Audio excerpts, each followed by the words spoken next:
우리가 수행을 왜 하는가? 수행을 왜 해요? 수행을 왜 하는가? 붓다는 이렇게 말합니다. 비구에게 네가 어디 갔어? 내 아래에서 괴로움과 괴로움의 소멸을 배우고 있단 말이라. 실제로는 괴로움에 대해서 배우고 있단 말이라. 그러면 내 가르침을 완벽히 바르게 표현한 것이다. 이렇게 말해요. 불교 수행을 하는 목적은요, 단 하나입니다. 아마 모든 명상이 똑같을 거예요, 사실은.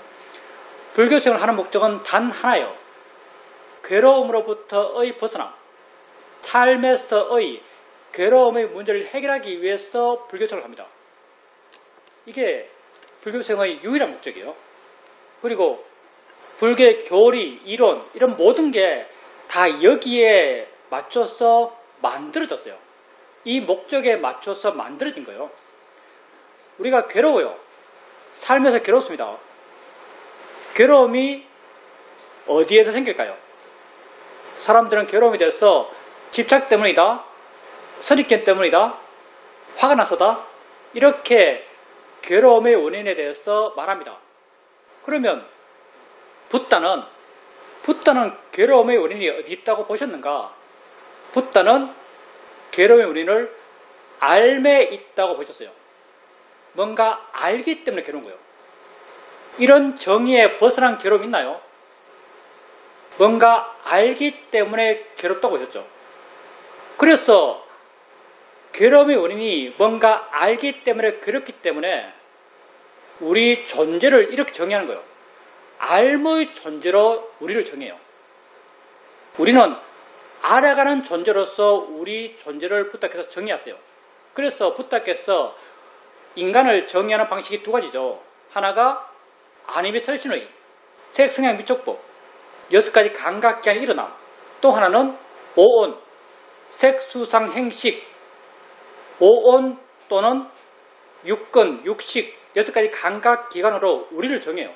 그러면 6가지 감각기관으로서 정의한 것, 당연히 6가지 감각기관은 눈 뜨고 보고, 귀 있어서 듣고, 혀 있어서 맛보고, 코 있어서 냄새 맡는 거죠. 몸 있어서 느끼고. 당연히 알미 일어나는 기관이에요. 그럼 오는 뭔가?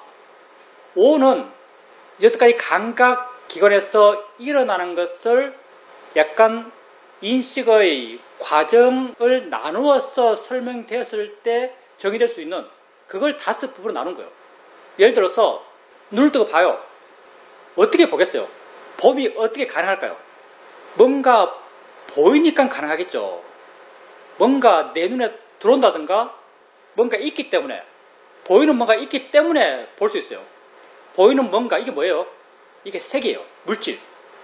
보이는 뭔가 있겠죠. 이게 색이에요. 물질. 그 보이는 것이 내 감각기가 나서 부딪혀요. 부딪혔을 때 생기는 것이 느낌. 이게 수죠. 느낌이 생겼어요. 그러면 그 느낌을 통해서 우리는 저기 벽이네, 저기 노랗네, 저기 파랗네 라고 해석해요. 해석하는 마음, 이게 상이죠. 색수상이요. 상이 생기면 우리는 그 상에 대해서 좋아하고 싫어하고 이런 감정을 일으켜요. 이런 감정의 에너지들, 이런 걸 행이라고 하죠. 수많은 감정이 있어요. 색수상 행이죠. 그리고 이렇게 행이 생기고 이런 여러 가지 물질과 마음이 일어날 수 있는 근본 조건, 이게 마음이죠. 이게 식이라고 그래요. 색수상 행식, 오온. 오온도요, 딴 것 아니에요. 6가지 감각기관에서 일어나는 알의 일어남을 약간 진행형으로 구분지어서 설명할 때 5부로 나눈 거예요. 그러니까 붓다께서 우리 존재를 설명할 때 설명했던 2가지 도구, 6가지 감각기관에서의 일어남, 그리고 오온, 이거 다 우리 존재를 알의 존재로 설명했던 도구예요. 왜 우리를 알의 존재, 알의 진행의 존재로 설명했는가? 괴로움이 거기에 생겼으니까. 알면서 생겼습니다. 그러면 알미 생길 때 대충 두드려서 보면은 알미 생길 때 그 파트가 두 개예요. 하나는 알아지는 것, 알아지는 게 있겠죠. 하나는 아는 것. 아는 것은 대충 마음이라고 할 수 있을 거예요. 알아지는 것과 아는 것, 이 2가지가 있어요. 자, 우리 괴로움은 알아지는 것 때문에 생겼어요? 아니면 아는 쪽 때문에 생겼어요? 실제로 여러분 더워서 안 어려워요? 추워서 안 힘들어요? 꼴 보기 싫은 사람 보여서 안 힘들어요? 싫어하는 사람 목소리 듣는 거 안 힘들어요? 예, 세상 사람들은 이게 거의 모든 인류의 공통된 합의 같은 거예요. 나는 세상 때문에 괴롭다. 난 저 보이는 것 때문에 괴롭다. 난 듣기 싫은 저 소리 때문에 괴롭다. 난 느끼기 싫은 이 느낌 때문에 괴롭다. 난 맛보기 싫은 이 맛 때문에 괴롭다. 난 냄새 맡기 싫은 이 냄새 때문에 괴롭다. 세상 거의 모든 사람이 이렇게 생각합니다. 근데 붓다는 다르게 생각해요. 붓다는 다르게 생각합니다.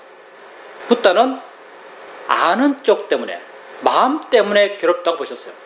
이게 붓다가 세상 사람들과 전혀 다른 시각으로 존재를 본 모습이에요. 붓다는 마음 때문에, 아는 쪽 때문에 괴롭다고 보셨죠.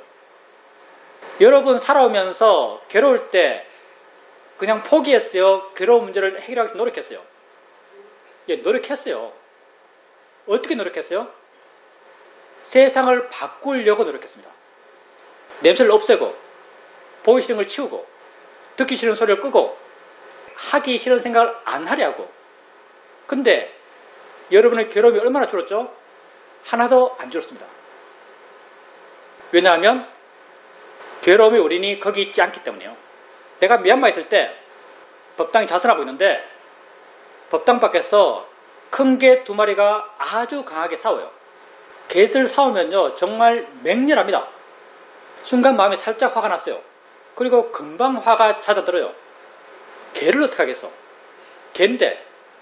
그리고 개 싸우는 소리에 빌려 신경 안 쓰면서 수행을 잘할 수 있었어요. 근데 조금 시간이 지났죠. 법당 뒤에서 2 사람이 소곤소곤 떠들어요. 소리가 아주 작아요. 무슨 소리인지 알아들을 수가 없어요. 근데 나는 화가 머리 끝까지 나요. 가서 그 사람들한테 왜 법당에서 말하냐고, 말하려면 밖에서 말하라고. 그렇게 그 사람들에게 말해야만 됐어요. 자, 나는 소리 때문에 화가 났어요. 소리 때문에 괴로웠죠. 세상의 상식은 큰 소리 때문에 더 괴롭고 작은 소리 때문에 덜 괴롭다는 게 세상의 상식이에요. 근데 실제 내 삶의 체험, 이 체험은 여러분도 충분히 공감할 겁니다. 실제 내 체험, 나는 큰 소리에 적게 화났고 작은 소리에 크게 화났어요. 나는 소리 때문에 괴로웠어요. 그러면 과연 내 괴로움의 원인이 소리 때문인가요? 아니면 소리를 알고 있는 마음 때문인가요? 소리를 알고 있는 마음 때문입니다. 층간소음, 그거 소리 커서 괴로운 거 아니에요. 그 소리를 듣고 있는 마음이 화가 가득 차 있으니까 층간소음이 그렇게 괴로운 겁니다. 세상 때문에 괴로운 게 아니에요. 세상을 바라보고 있는, 세상의 경험을 바라보고 있는 마음의 자세 때문에 괴로운 거예요. 그러니까 세상 사람들이 살아오면서 한순간 또 멈추지 않고 자기 삶의 괴로움을 해결하기 위해서 노력했지만 그 사람들은 원인이 없는 곳에서 결과를 바랬죠. 그것 때문이 아닌데 그것 때문에 믿고 그걸 바꾸려고 그랬죠. 그것은 안 바뀌어요. 세상은 안 바뀌어요. 그것 때문에 괴로운 게 아니에요. 붓다는 우리가 괴로운 것이 세상 때문이 아니다라고 아셨고 우리가 괴로운 것이 우리 마음 때문에 아셨어요. 그래서 붓다께서 괴로움의 문제를 해결하기 위해서 제시한 방법이 뭔가? 마음을 바꾸라 이거예요. 마음을 바꾸라. 이렇게 하면 괴로움이 해결되겠죠. 마음을 바꾸라. 해결되겠죠? 답을 알았어요. 마음을 바꾸라. 여러분 마음을 바꾸면 괴롭지 않습니다. 근데 마음을 바꾸라? 마음을 어떻게 바꿔요? 마음이 뭐예요? 결론은 나왔어요. 세상을 알고 있는 이 마음 때문에 괴롭다. 그러니까 마음을 바꾸면 괴롭지 않을 수 있다라고 말해요. 답 같아요. 정답 같아요. 근데 마음을 어떻게 바꾸죠? 마음이 뭐죠? 마음은 대상에 의지해서 생겨나는 거예요. 마음은 지 혼자 있는 게 아니에요. 마음이 지 혼자 있다면 그건 진하죠. 불멸하는 진하예요. 붓다는 무아라 그러죠. 왜 무아인가? 붓다의 무아가 왜 무아인가? 마음이 지 혼자 있을 수 없기 때문이에요. 마음이 대상이 있어야만 마음이 생기기 때문이에요. 대상이 없으면 마음도 사라지기 때문이에요. 그러니까 보여지는 게 있어서 보는 게 있는 거예요. 보는 마음은 보여지는 게 있을 때만 생기는 거예요. 보여지는 게 없으면 보는 마음 또한 없어요. 들려지는 것이 있으니까 듣는 마음이 있는 거예요.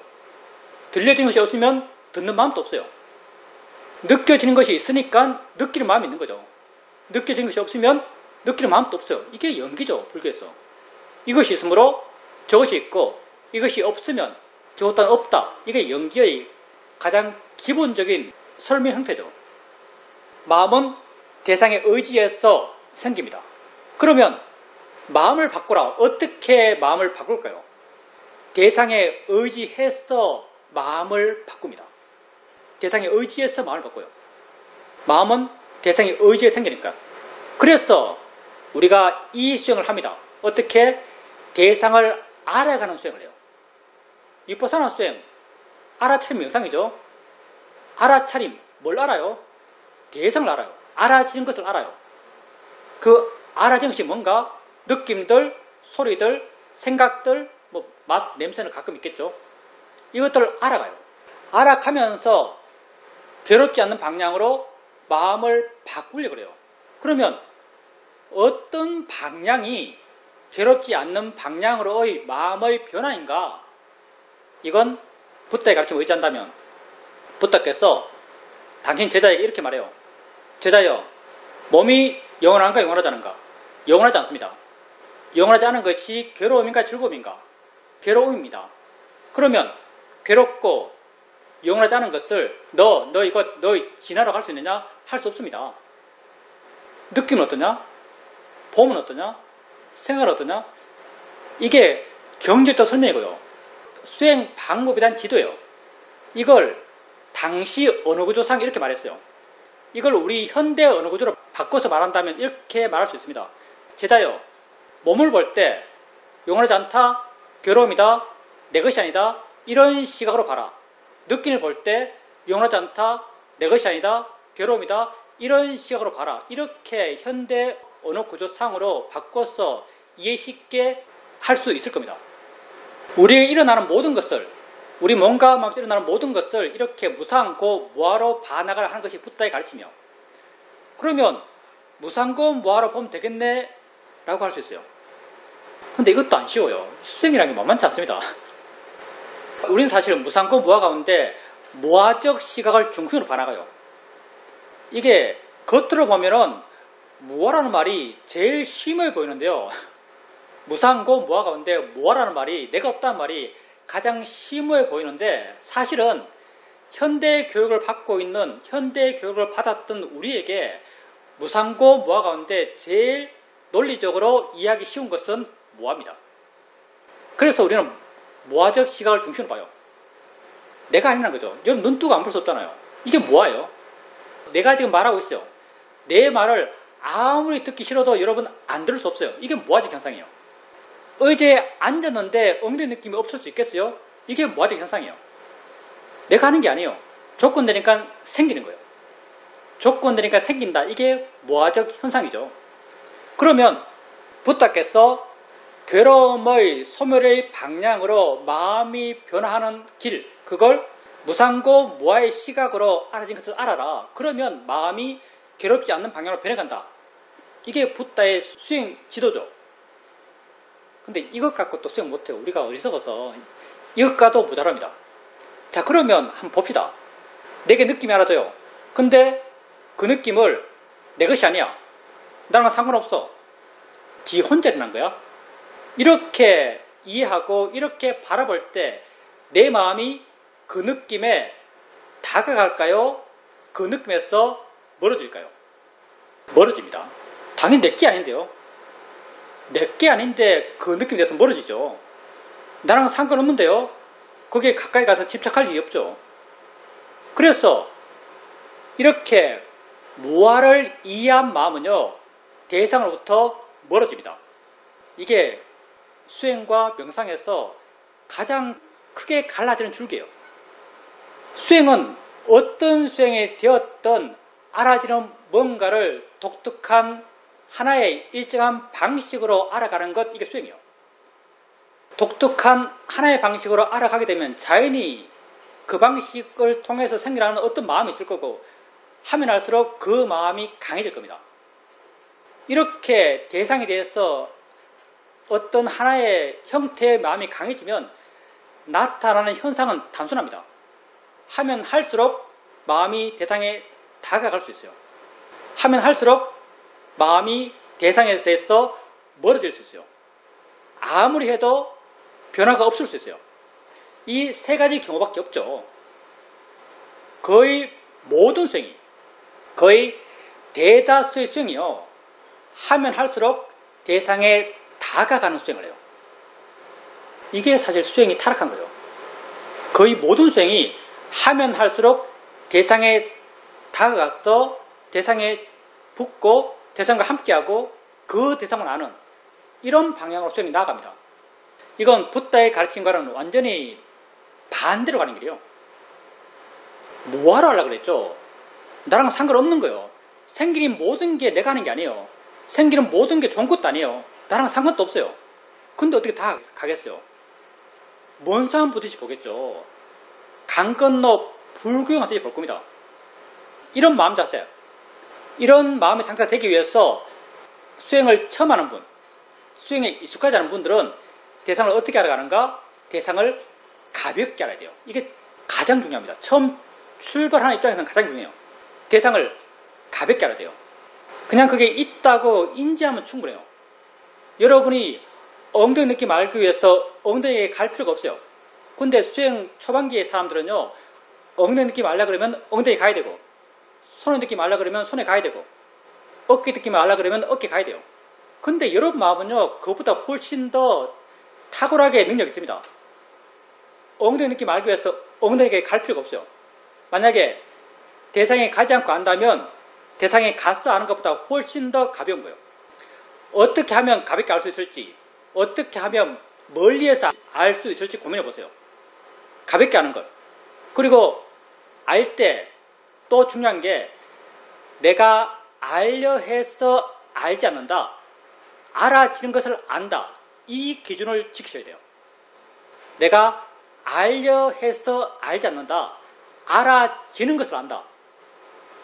여러분, 엉덩이 느낌을 꼭 알려고 해야만 아나요? 우리 마음은 깨어있기 때문에요, 알아지는 것을 지가 스스로 알아요. 지금 여러분 내 말 집중해서 들어요? 내 말 집중하지 않으면 내 말 안 들려요? 알아지는 것은 원래 알아져요. 우리 구조가 원래 그래요. 이게 원래 우리에게 자연스러운 모습입니다. 알려 하지 않는다, 알아지는 것을 안다. 이렇게 알아지는 것을 아세요. 자기에 관심 두고 자기를 지켜보면 알아지는 게 생겨요. 그 알아지는 것을 아세요. 그리고 다른 게 나타나면 다른 걸 마음을 옮겨요. 우리에게 하나만 알 수 있는 상태는요, 굉장히 특이한 상태입니다. 그걸 선정이라고 그러죠. 마음이 깨어있으면, 정상적인 마음이면요, 하나만 알 수가 없어요. 다른 게 드러날 수밖에 없습니다. 여러분이 그 하나를 가볍게 알게 되면 다른 게 드러나요. 그럼 다른 걸 옮겨요. 또 다른 게 드러나요. 또 다른 걸 옮겨요. 자, 그러면 이 두 가지 형태, 가볍게 안다, 대상을 옮긴다. 대상이라는 것은 알아지는 것을 말해요. 느낌, 소리, 생각. 생각은 처음엔 안 하겠죠. 보통 느낌과 소리예요. 가볍게 안다, 대상을 옮긴다. 가볍게 알아요. 가볍게 알면 마음은 대상에 대해서 멀어져요. 대상에 대해서 덜 반응해요. 마음이 고요해요. 고요하다 말 쓰겠습니다. 적당하지 않지만 마음이 고요해요. 덜 동요해요. 이런 마음을 고요함, 사마디 이렇게 말하죠. 마음이 정적인 거죠. 자, 또 다른 하나의 수행 형태, 대상을 쉽게 옮겨요. 마음이 이리 갔다 저리 갔대요. 마음이 동적이에요. 빨리 움직일수록, 빠르게 알수록 이 마음의 힘이 좋아요. 이 두 가지 성질, 이 두 가지 성질은 반대의 성질이에요. 이 두 가지 성질은 반대의 성질이에요. 근데 우리는 하나의 수행을 통해서 이 두 가지 마음을 함께 키워요. 왜? 지혜가 날 수 있는 마음은 균형진 마음이거든요. 그래서 부탁해서 오력이라고 말하죠. 오력은 서로 상반된 마음을 한 묶음에 두고 있어요. 노력과 고요함이 반대고요. 신심과 지혜가 성질이 반대요. 신심과 지혜가 왜 반대인가? 신심은 하나만 믿는 마음이죠. 신심은 다른 가능성을 인정하지 않는 마음이에요. 지혜는 가능성이 열려있는 마음이죠. 이것 아니고 저것 아닐까라고 의심하는 마음이죠. 이렇게 신심과 지혜도 성질이 반대예요. 성질이 반대인 마음을 오력이라는 한 묶음에 묶어두고 있어요. 왜? 우리가 되고자 하는 마음 상태가 균형이 맞는 마음이거든요. 그래서 실천수행에서 우리가 마음의 균형을 맞추는 가장 기본적인 마음의 성질은 고요함과 활발함이에요. 고요함과 활발함을 어떻게 균형 맞추는가? 가볍게 알면서 고요함을 키우고 대상을 쉽게 바꾸면서 활발함을 키워요. 그러면 수행이 좋아진다는 것은 어떤 방향으로 변해갈 때 수행이 좋아진다? 내지는 마음이 좋아진다고 말하는가? 더 가볍게 알 수 있을 때. 사실 더 가볍게 알 수 있는 것은 가볍다는 게 정직이라서 그 차이가 별로 안 나요. 쉽지가 않죠? 또 다른 한 축은 더 쉽게 대상을 옮길 때, 더 빠르게 대상을 옮길 때, 내지는 대상이 더 쉽게 나타날 때. 대상이 쉽게 나타났다는 것은 무슨 말일까요? 대상이 나타났다는 것은 어떤 의미일까요? 대상이 나타났다는 것은요, 마음 또한 생겼단 말이에요. 대상은 혼자 있지 않잖아요. 대상이 생겼다는 것은 마음이 생겼다는 말이에요. 대상이 쉽게 나타난다는 것은 마음이 활기차서 쉽게 지휘를 한다는 거예요. 그래서 대상이 더 쉽게 나타나고 대상을 더 쉽게 옮길 수 있고 그렇다면 마음의 활발한 마음이 더 커졌다고 말할 수 있습니다. 이건 수행에서 스스로가 나름 쉽게 판단할 수 있어요. 사실은 쉽게 옮기는 것이랑 가볍게 아는 것이랑 마음의 성질은 반대지만 그게 서로 연관되어 있어요. 왜 쉽게 옮길 수 있겠어요? 가볍게 아니까 쉽게 옮길 수 있는 거예요. 무겁게 안다면 어떻게 쉽게 옮기겠어요? 수행 초반기에 무겁게 알면서 대상을 옮기려는 수행적 노력을 해볼 거예요.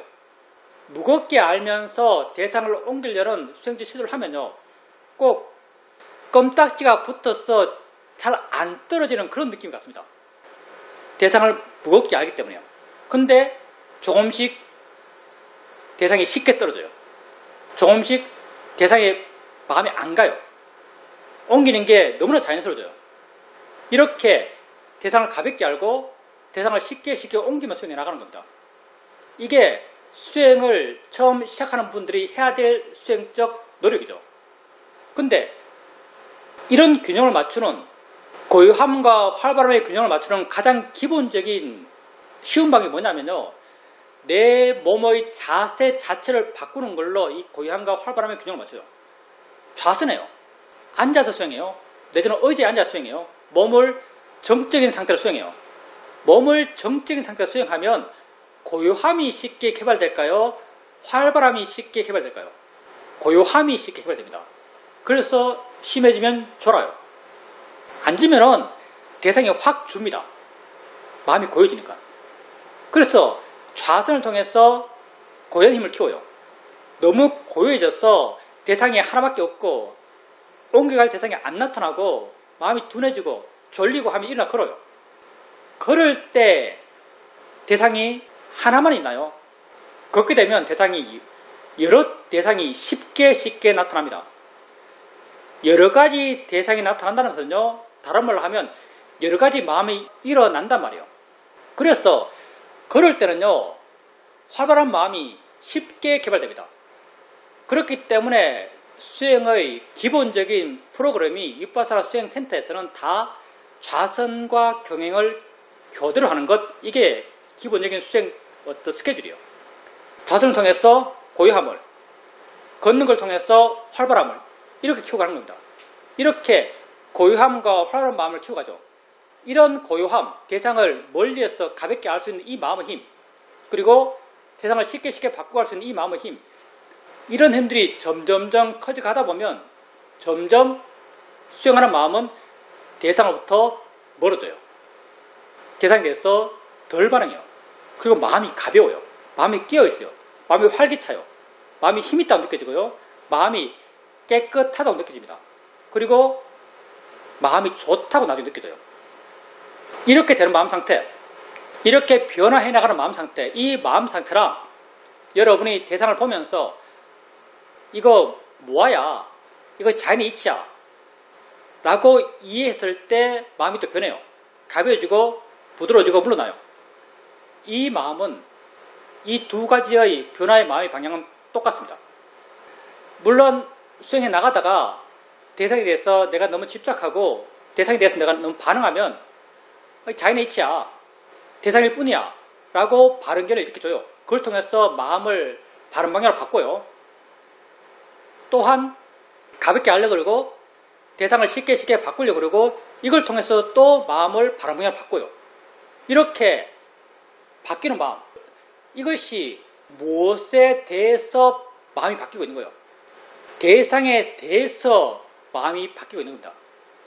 대상에 대해서 가벼워지는 것이고요. 대상에 대해서 활기차지는 것이고요. 대상에 대해서 물러나는 것이고요. 대상에 대해서 덜 자극받는 마음이 되는 거예요.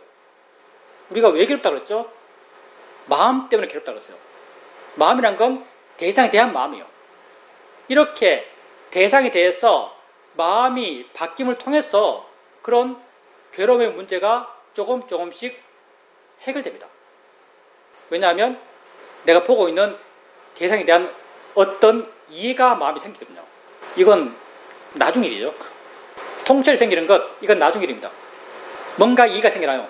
계속 자유로운 마음으로 그 대상을 관찰해 가다 보면요, 어떤 이해가 마음에 자연스럽게 생깁니다. 봄이 뭐라고 하는 것, 들음이 뭐라고 하는 것, 생각이라는 게 뭐라고 하는 것, 이런 이해가 자연스럽게 생기나요? 왜 생기는가? 그 대상을 알고 있는 마음이 좋아졌기 때문에, 그 마음이 대상에 대해서 불어나서 자유롭고 좋은 마음, 힘이 좋은 그런 마음이기 때문에 이렇게 좋아진 마음으로, 좋은 마음, 힘이 좋은 마음으로 느낌 알아가고 소리 알아가고 생각하러 가다 보면요, 여러분이 알든 모르든 마음의 그 일어남에 대한 이해가 조금씩 생겨납니다. 이해는 생기려면 하는 일이 딱 정해져 있어요. 마음을 자유롭게 합니다. 이렇게 수행이 대상에 대한 내 마음을 바꿈을 통해서 우리 삶의 괴로움의 문제를 해결합니다.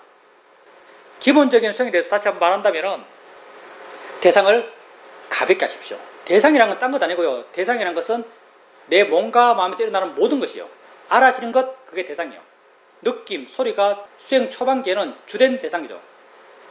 이런 대상을 가볍게 하세요. 있다고 그냥 인지하면 돼요. 대상이 분명하지 않은 것은 우리 수행에서 아무 문제가 아닙니다. 대상을 가볍게 하세요. 그리고 다른 게 들으면 다른 걸 옮겨요. 또 다른 게 들으면 다른 걸 옮겨요. 가볍게 알수록, 쉽게 옮길수록 수행이 좋아진 거예요. 왜 가볍게 알 수 있겠어요? 마음이 변했기 때문입니다. 왜 쉽게 대상을 옮길 수 있겠어요? 마음이 변했기 때문이에요. 이렇게 가볍게 알고 쉽게 대상을 옮기면서 수행을 해 나가십시오. 그리고 가끔 한 번씩 대상에 대해서 내 마음이 반응하면 자연의 이치야, 대상이야 라는 그런 바른 견해를 일으켜 주십시오. 이렇게 수행해 나가다 보면 마음이 점점 가벼워집니다. 좋아져요. 대상에 대해서 조금씩 반응하지 않는 마음이 되어갑니다.